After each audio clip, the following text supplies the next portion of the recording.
Hello everyone, आप सभी का फिर से स्वागत है। ये वर्ल्ड ज्योग्राफी एनसीईआरटी का डिस्कशन है और आज का टॉपिक है विश्व की मिट्टियां। यह अध्याय 18 है। डिस्कशन को स्टार्ट करने से पहले मैं बता दूं, इसका पीडीएफ अवेलेबल है। अगर आपको पीडीएफ चाहिए तो Telegram channel, Telegram quiz group या चैनल के कम्युनिटी बॉक्स में जाइए, वहां पे इसके रिगार्डिंग में इंफॉर्मेशन को अपडेट कर दिया गया है। तो विश्व की जो मिट्टियां हैं इसके बारे में हम लोग अच्छे से डिस्कस करेंगे। सबसे पहले कि मिट्टी का निर्माण कैसे होता है। मिट्टी खनिज और जैव तत्वों का वह गत्यात्मक प्राकृतिक मिश्रण होता है जिसमें पौधों को उत्पन्न करने की क्षमता होती है। मिट्टी धरातल के ऊपरी भाग में पाई जाती है, जिससे एक गैर नवीनीकरण योग्य संसाधन माना जाता है। इसलिए माना जाता है क्योंकि इसके निर्माण में एक लंबा समय लगता है। मिट्टी कई ठोस, तरल और गैसीय पदार्थों का एक मिश्रण है। विभिन्न खनिजों के कण, पौधों के विघटित और वियोजित कीटाणुओं और इनके जैविक पदार्थों पर पलने वाले असंख्य जीवाणुओं से ही मिट्टी का निर्माण होता है। मिट्टी में जल भी होता है, जहां से पौधों की जड़ें आर्द्रता को प्राप्त करती हैं। मिट्टी के रंध्र में वायु भी होती है। मिट्टी के कण में वायु भी पाया जाता है, जिसमें कार्बन डाइऑक्साइड की मात्रा सबसे ज्यादा होती है। इसके अतिरिक्त उसमें ऑक्सीजन और नाइट्रोजन भी होती है। उपरोक्त सभी तत्वों का संयोजन ही पौधों को उनके विकास के लिए पोषक तत्व प्रदान करता है। मृदा परिच्छेदिका, सॉइल प्रोफाइल, इसके बारे में डिस्कस करेंगे। देखिए, प्रारंभिक अवस्था में मिट्टी चट्टानों के टूटने फूटने से बनता है, अपक्षयित होने से बनता है। उस समय इसमें ताजे अपक्षयित पदार्थ होते हैं, जैविक पदार्थ नहीं। नदी, वायु, हिमानी के द्वारा इन पदार्थों का परिवहन होता है, अपर्दन करके लाया जाता है और इस प्रक्रिया में ये पदार्थ महीन अवसादों में बदल जाते हैं। मृदा परिच्छेदिका का विकास तब होता है जब अपक्षयित पदार्थ लंबे समय तक एक ही स्थान पर पड़े रहें। आधारित चट्टान के अपक्षय की मंद प्रक्रिया और उसमें जैविक पदार्थ के मिश्रण के दौरान एक के ऊपर एक क्षैतिज परतें बनती हैं। मृदा परिच्छेदिका में तीन मुख्य संस्तर स्थितियां होती हैं। वास्तविक मृदा सबसे ऊपर, उसके नीचे उपमृदा और सबसे नीचे आधारित चट्टान होती है। भौतिक और रासायनिक संगठन तथा जैविक मात्रा के आधार पर मृदा का प्रत्येक दूसरे संस्तरों से बिल्कुल भिन्न होता है। मृदा निर्माण की लंबी प्रक्रिया के दौरान इसका जो है या इस भिन्नता का जो है विकास होता है। वास्तव में मृदा परिच्छेदिका में क, ख, ग तीन जो है संस्तर स्थितियां होती हैं। प्रत्येक संस्तर स्थिति कणों के आकार और रंग में एक दूसरे से सर्वथा भिन्न होती है। इनमें से क और ख संस्तर ही वास्तविक मृदा का प्रतिनिधित्व करते हैं। इन्हें अंग्रेजी में याद रखिएगा, अंग्रेजी में सोलम कहते हैं। ठीक है, सोलम। ग और मृदा या अपक्षीण आधार सेल है, यही मृदा का मूल कच्चा पदार्थ है। देखिए, ये आपका सरफेस है, ठीक है, और ऊपरी सतह पर जो है मृदा पाए जाते हैं और ऊपरी परत का जो मृदा है, इसी में ह्यूमस की मात्रा पाई जाती है। मृदा की ऊपरी परत जो होती है, इस मृदा के ऊपरी परत में बारीक अवसाद पाए जाते हैं। ठीक है, और यहां से लेकर जो यहां की स्थिति है, इसको बोलते हैं क संस्तर। यही ये जो स्थिति है, यहां पे मृदा पाया जाता है। इसके बाद ये वाला जो संस्तर है, इसको ख संस्तर बोलते हैं, उपमृदा की स्थिति बोलते हैं। और ये वाला जो एरिया है, यहां से यहां तक, ये है आपका अपक्षयित चट्टान और नीचे का जो मतलब कि जो एरिया है, इसको बोलते हैं आधारी चट्टान। जो ये वाला एरिया है, ये है अपक्षयित चट्टानी पदार्थ। बालू, गाद और चिकनी मिट्टी यहां पे मिलते हैं। अपक्षयित आधारित चट्टानी पदार्थ यहां पे मिलते हैं और मूल चट्टानी पदार्थ जो अपक्षयित नहीं हुए हैं, यहां पे मिलते हैं।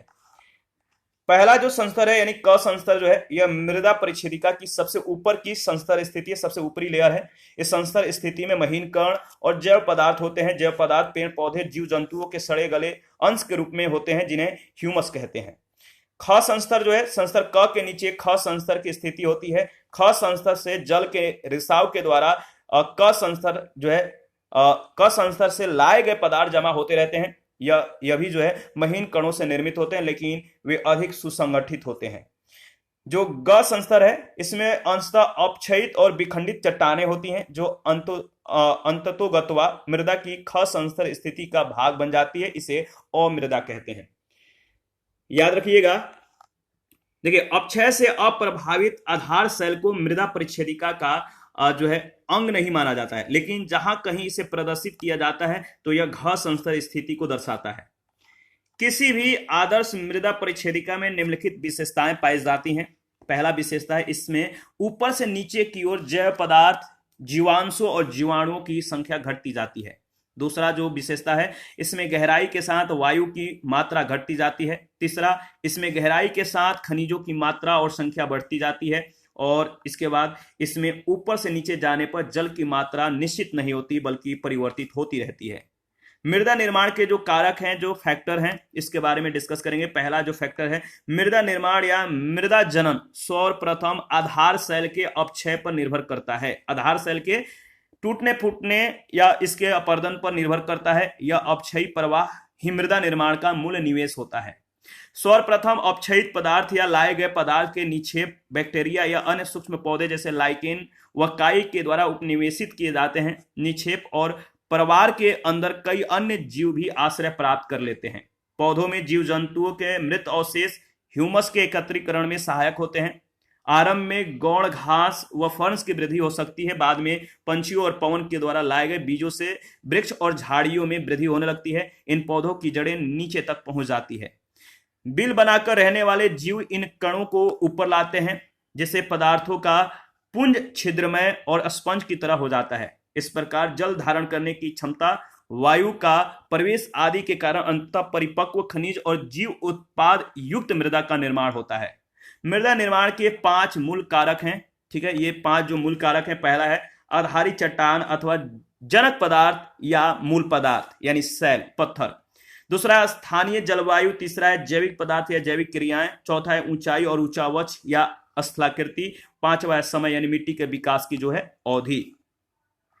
बड़े क्षेत्रीय पैमाने पर इन 5 में पहले 2 कारक अन्य की अपेक्षा अधिक महत्वपूर्ण है। पहले 2 कारक, तो पहले जो 2 कारक हैं काफी महत्वपूर्ण है। जैसे पहला है आधारी चट्टान या जनक पदार्थ या मूल पदार्थ। दूसरा है स्थानीय जलवायु। ये काफी महत्वपूर्ण है। जलवायु और जैविक कारकों को क्रियाशील कारक कहते हैं, जबकि जनक पदार्थ स्थलाकृति और विकास की अवधि को निष्क्रिय कारक कहते हैं। याद रखिएगा। देखिए, उपरोक्त 5 मूल कारकों के अतिरिक्त छठे कारक के रूप में मानव प्रभाव को भी शामिल किया जा सकता है। मृदा निर्माण के जो कारक हैं, पहला है क्रियाशील कारक, दूसरा निष्क्रिय कारक और तीसरा है मानव प्रभाव। क्रियाशील कारक के अंतर्गत जलवायु, जैविक पदार्थ। जलवायु के अंतर्गत अगर बात करें तो अपक्षय, तापमान और वर्षण आता है। निष्क्रिय कारक के अंतर्गत अगर बात करें तो जनक पदार्थ यानी आधारी चट्टान, ऊंचाई और ऊंचावच यानी स्थलाकृति और समय यानी मृदा के विकास की अवधि। और इसके बाद मिट्टियों का जो वर्गीकरण है, क्लासिफिकेशन ऑफ जो सॉइल्स है, इसके बारे में अगर बात करें तो मृदा विज्ञान यानी पेडोलॉजी, याद रखिएगा, मृदा विज्ञान को पेडोलॉजी के अंतर्गत जो है अध्ययन किया जाता है। इसके विकास में रूसी भूगर्भ शास्त्री वी डकाचियो का योगदान सर्वाधिक महत्वपूर्ण है। मृदा विज्ञान के विकास में रूसी भूगर्भ शास्त्री वी डकाचियो का योगदान सर्वाधिक महत्वपूर्ण है। इन्हें पेडोलॉजी का जनक माना जाता है। किसको? तो वी डकाचियो को। संयुक्त राज्य अमेरिका में CF मार्बूट ने 1938 में मृदा वर्गीकरण की व्यापक योजना प्रस्तुत की, जिसमें उन्होंने आनुवंशिक कारकों के आधार पर विश्व की मृदाओं को 30 बृहत्तर भागों में विभक्त किया और उन सबको 3 प्रमुख जो है वर्गों यानी क्षेत्रीय, अंतर क्षेत्रीय और अक्षेत्रीय में रखकर उनकी विवेचना किया। क्षेत्रीय जो मिट्टियां, जोनल जो सॉइल हैं, इनके बारे में हम लोग डिस्कस करेंगे। ये पृथ्वी पर जो क्षेत्रीय मिट्टियां हैं, ये पृथ्वी पर अक्षांशीय पेटियां बनाते हैं। इन मिट्टियों में मृदा संस्तरों का पूर्ण विकास होता है, यानी वह मिट्टी अपनी आधारी चट्टानों से संबंधित होती है। इन्हें 2 प्रमुख वर्गों पेडल्फर व पेडोकल में तथा पुनः 12 मुख्य प्रकार के मिट्टियों में विभक्त किया जा सकता है। विश्व के जलवायु प्रदेशों, प्राकृतिक वनस्पतियां और मिट्टियों में परस्पर गहरे संबंध होते हैं। देखिए, पेडल्फर मिट्टियां जो है इसमें याद रखिएगा पर्याप्त रूप से जो है एल्यूमिनियम और लौह तत्व पाए जाते हैं। इसके बाद धूसर जो पोडजोल है, धूसर पोडजोल, ये उप आर्कटिक जलवायु प्रदेश के टैगा या कोरधारी वनों में मिलते हैं और इनका अम्लीय मान जो होता है pH मान 4 होता है और कृषि के लिए ये अनुपयुक्त होते हैं। जो धूसर पोडजोल है ये कृषि कार्यों के लिए लाभदायक नहीं होता है। दूसरा है धूसर भूरी पोडजोल, ये मध्य अक्षांशीय पतझड़ वनों की पेटी में पाई जाती हैं। इनमें ह्यूमस की मात्रा अधिक होती है। खाद और उर्वरकों के प्रयोग और सस्यावर्तन यानी फसलों में बदलाव से मिट्टी काफी उपजाऊ बनी रहती है। डेयरी उद्योग और मिश्रित कृषि के लिए यह उपयुक्त मिट्टी है, याद रखिएगा। तीसरा लाल पीली पोडजोल, ये मिट्टियां उपोष्ण आर्द्र जलवायु प्रदेशों में पोडजोलाइजेशन या लेटरलाइजेशन प्रक्रिया से जो है निर्मित होती है। इसमें ह्यूमस की कमी होती है। इसके बाद लाल पोडजोल या टेरा रोसा, भूमध्य सागरीय प्रदेशों और चूना प्रधान क्षेत्रों में मिलने वाली यह मिट्टी फेरस ऑक्साइड Fe2O3 के कारण लाल रंग की होती है। तो लाल पोडजोल या टेरा रोसा में जो मिट्टी लाल होता है किसके कारण, तो फेरस ऑक्साइड के कारण, और इसमें ह्यूमस की कमी होती है। इसके बाद लेटराइट मिट्टी, उच्च तापमान और प्रचुर वर्षा वाले उष्ण कटिबंधीय वन क्षेत्रों में निछालन प्रक्रिया की अधिकता से यह मिट्टी निर्मित होती है। ह्यूमस का यहां अधिक मात्रा में निर्माण होता है, परंतु जीवाणुओं के द्वारा अधिक उपभोग और निछालन के कारण ह्यूमस कम मात्रा में शेष रहती है। इस मिट्टी के ऊपरी भागों में फेरस ऑक्साइड तथा एल्यूमिनियम के लवणों की अधिकता होती है। ठीक है, पेडोकल मिट्टियां यानी कैल्शियम की जो है इसमें पर्याप्तता पाई जाती है। जैसे पहला है प्रेयरी मिट्टी, ये पेडोकल मिट्टी के अंतर्गत आता है प्रेयरी मिट्टी, और इसका जो विकास है शीतोष्ण आर्द्र प्रदेशों में लंबी घास भूमियों में पाई जाने वाली यह मिट्टी चेरनोजेम और धूसर बादामी पोडजोल के मिश्रित गुणों वाली मृदा है। प्रेयरी मिट्टी जो है, प्रेयरी मिट्टी में ह्यूमस की अधिकता होती है। इसका जो रंग होता है काला भूरा होता है, तो ह्यूमस की अधिकता के कारण इसका रंग काला भूरा हो जाता है। यह उपजाऊ मिट्टी है। उत्तरी अमेरिका के प्रेयरी, दक्षिणी अमेरिका के पंपास, हंगरी के पुस्टाज और ऑस्ट्रेलिया के डाउन्स घास भूमियों में यह मिट्टी मिलती है। तो किस एरिया में कौन सी घास मिलती है, जैसे याद रखिएगा दक्षिणी अमेरिका के पंपास ये घास के मैदान है। उत्तरी अमेरिका में प्रेयरी मैदान पाया जाता है, घास के मैदान है। हंगरी में पुस्टाज, ऑस्ट्रेलिया के डाउन्स। चेरनोजम यह सर्वाधिक उपजाऊ और भूरभूरी मिट्टी है। जो चेरनोजम है यह सबसे ज्यादा उपजाऊ मिट्टी है, भूरी मिट्टी है। इसमें उर्वरक व सिंचाई की आवश्यकता कम पड़ती है। छोटी घास वाले स्टेपी मैदानों में यह मिट्टी पाई जाती है। ह्यूमस की अधिकता के कारण इसका रंग काला होता है। इसके निचली परत में चूने की भी पर्याप्त मात्रा होती है। इसके बाद चेस्टनट, चेरनोजम मिट्टी के शुष्क भागों में पाई जाने वाली यह गहरे भूरे रंग की मिट्टी है। इसमें ह्यूमस की मात्रा चेरनोजम की अपेक्षा कम होती है। इसके बाद है लाल चेस्टनट और लाल भूरी मिट्टी। यह मिट्टी सवाना प्रदेश के अर्ध शुष्क भागों में पाई जाती है। इसके बाद है सायरोजेम या धूसर मरुस्थलीय मिट्टी, मध्य अक्षांशीय शुष्क मरुस्थलों में पाई जाने वाली क्षारीय मिट्टी जिसका पीएच मान 8 से अधिक होता है। इसमें चूना सतह के ऊपर जमा रहता है। इसके बाद है लाल मरुस्थलीय मिट्टी। लाल मरुस्थलीय मिट्टी यह जो है याद रखिएगा, यह जो है उष्ण कटिबंधीय शुष्क मरुस्थलीय प्रदेश की मिट्टी है। सतह के निकट चूने का पाया जाना और ह्यूमस का भाव इसकी विशेषता है। इसके बाद टुंड्रा प्रदेश की जो मिट्टी है यह अल्प विकसित मृदा है। इसका विकास मतलब कि पूर्ण रूप से नहीं हुआ है, अल्प विकसित है, अभी इसका विकास हो रहा है, कम विकास हुआ है, जिसमें जैव तत्व और महत्वपूर्ण खनिजों का अभाव पाया जाता है, याद रखिएगा। इसके बाद अगर बात करें तो अंतर क्षेत्रीय जो मिट्टियां हैं, इंटरनल जोनल जो सॉइल हैं, ये मिट्टियां स्थानीय रूप से उत्पन्न होती हैं, और परंतु इनमें जो है विभिन्न रासायनिक क्रियाओं के कारण आधारित चट्टानों के गुणों से जो है भिन्नता पाई जाती है। इन मिट्टियों को 3 भागों में बांटकर देखा जा सकता है। पहला है दलदली मिट्टी, इसके अंतर्गत पीट, चारागाही यानी मीडो, बॉग और प्लेनोसोल मिट्टियां सम्मिलित की जाती हैं। दूसरा है लवणता युक्त मिट्टी, इसमें लवणीय, क्षारीय और सोलोथ मिट्टियां सम्मिलित होती हैं। और तीसरा है कैल्शियम युक्त मिट्टी, इसके अंतर्गत कैल्शियम युक्त मिट्टी में रेंडजिना, टेरारोसा और टेरारोक्सा मिट्टियां आती हैं।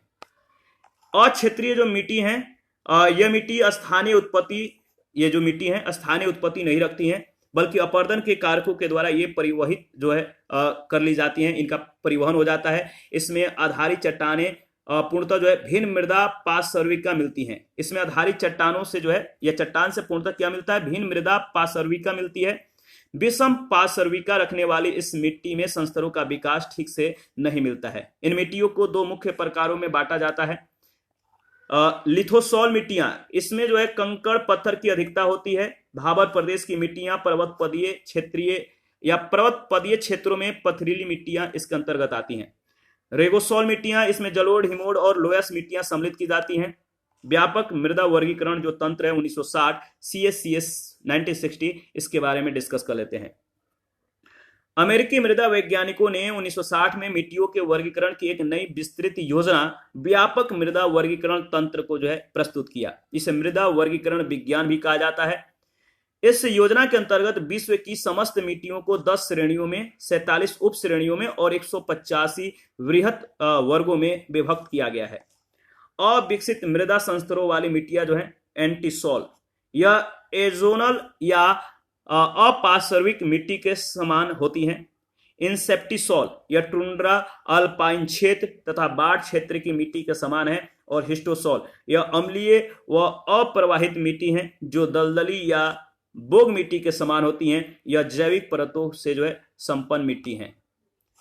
इसके बाद पूर्ण विकसित संस्तरों वाली क्षेत्रीय जो मिट्टियां हैं इनके बारे में हम लोग डिस्कस करेंगे।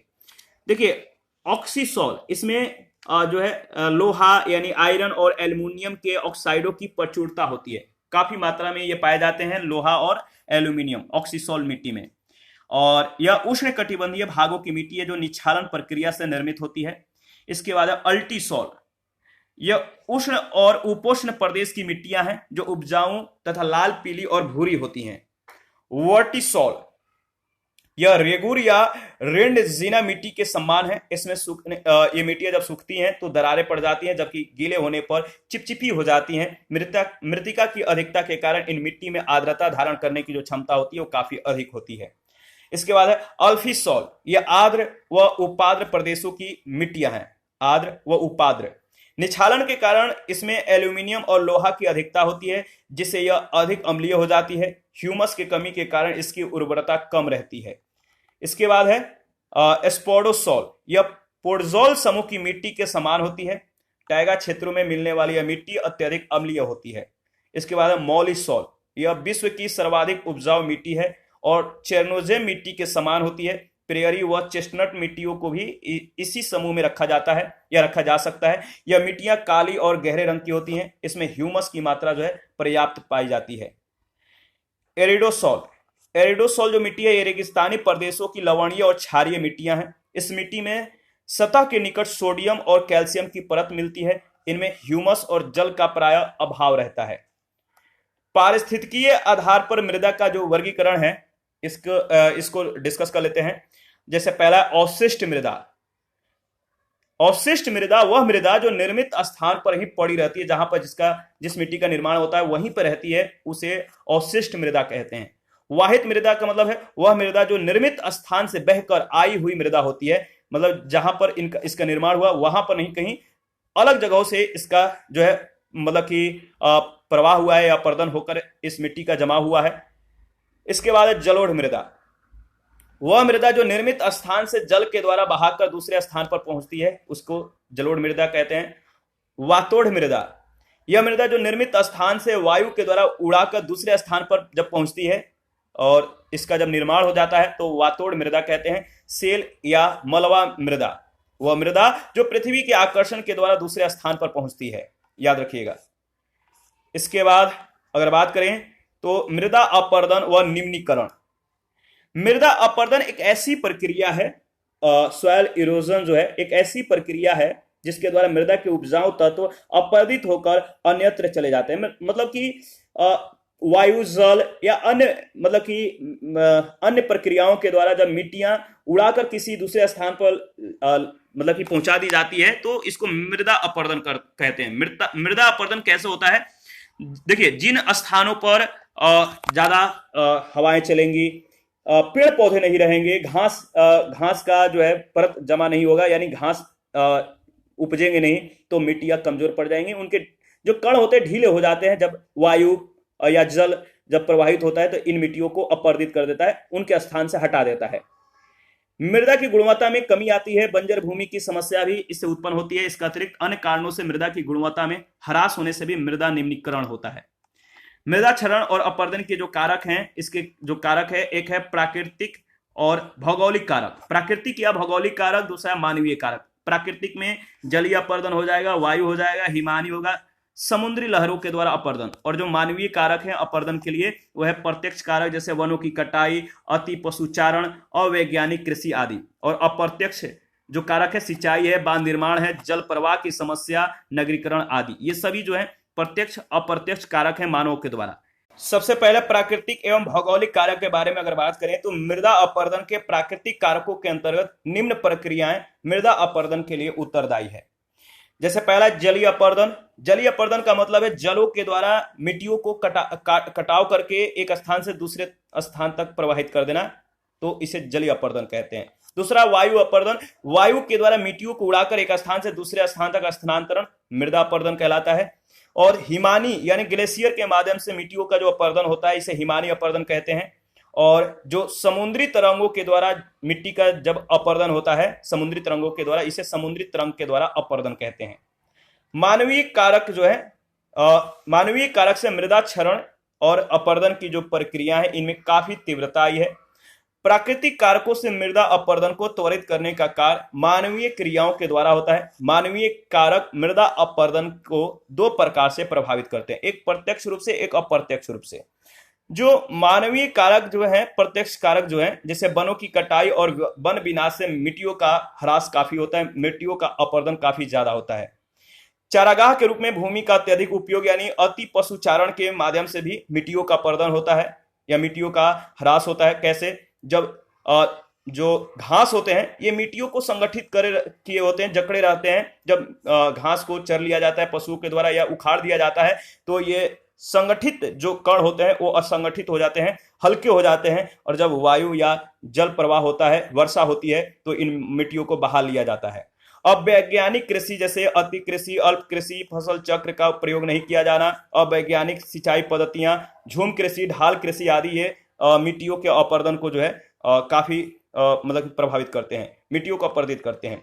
रासायनिक उर्वरक, कीटनाशकों का अधिक प्रयोग, ये सभी जो है मिट्टियों के अपरदन के प्रत्यक्ष कारक हैं, मिट्टियों के ह्रास के प्रत्यक्ष कारक हैं। अप्रत्यक्ष कारक के बारे में अगर बात करें तो सिंचाई, बांधों का निर्माण, बहुउद्देशीय परियोजनाएं, जल प्रवाह की समस्याएं, हरित क्रांति के विविध अवयव, नगरीकरण, औद्योगिकरण, सड़क निर्माण और खनन कार्य से भी मिट्टियों का जो है ह्रास होता है। मृदा अपरदन के जो प्रभाव है, मृदा के ऊपरी उपजाऊ सतह का ह्रास, जिससे धीरे धीरे मृदा की उर्वरता और कृषि उत्पादकता में कमी आती है। इस प्रकार कृषि योग्य भूमि कम होती जाती है। लीचिंग और जल जमाव के द्वारा मृदा के पोषक तत्वों का ह्रास होता है।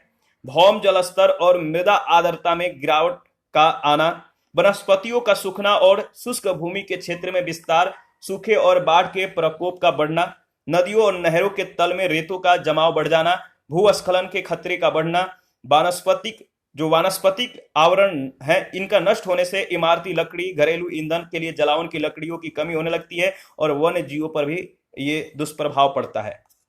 इसके बाद अगर बात करें तो मृदा संरक्षण के क्या क्या उपाय हैं, तो बाढ़ और मृदा अपरदन पर नियंत्रण के लिए या नियंत्रण के उद्देश्य से बड़ी नदियों और सहायक नदियों पर उनके ऊपरी भागों में छोटे छोटे बांधों का निर्माण करना, नहरों से होने वाले जल रिसाव को रोकने के लिए नहरों का जो है अस्तरण, ताकि निचले भागों में जलमग्नता या वाटर लॉगिंग को रोका जा सके।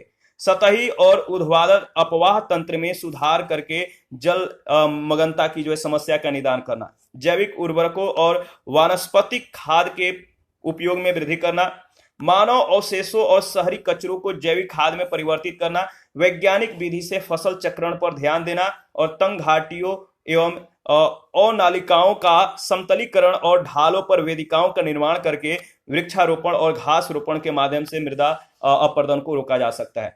अंतर्राष्ट्रीय मृदा वर्ष 2015, इसके बारे में देख लेते हैं। संयुक्त राष्ट्र संघ ने 2015 को अंतर्राष्ट्रीय मृदा वर्ष घोषित किया है। इस अंतर्राष्ट्रीय मृदा वर्ष के रूप में मनाने का निर्णय मृदा के महत्व के दिशा में वैश्विक ध्यान आकर्षित करने के उद्देश्य से किया गया था। इसके अतिरिक्त प्रति 5 दिसंबर को विश्व मृदा दिवस मनाया जाता है। 2021 की जो मृदा दिवस थी, इसकी जो थीम था मृदा लवणीकरण को रोकें, मृदा उत्पादकता को बढ़ावा दें, यह थीम था। यहां पे आप देख सकते हैं जो विश्व में मृदा वितरण है कैसे है। यह है आपका कर्क रेखा, यह है भूमध्य रेखा, यह है मकर रेखा।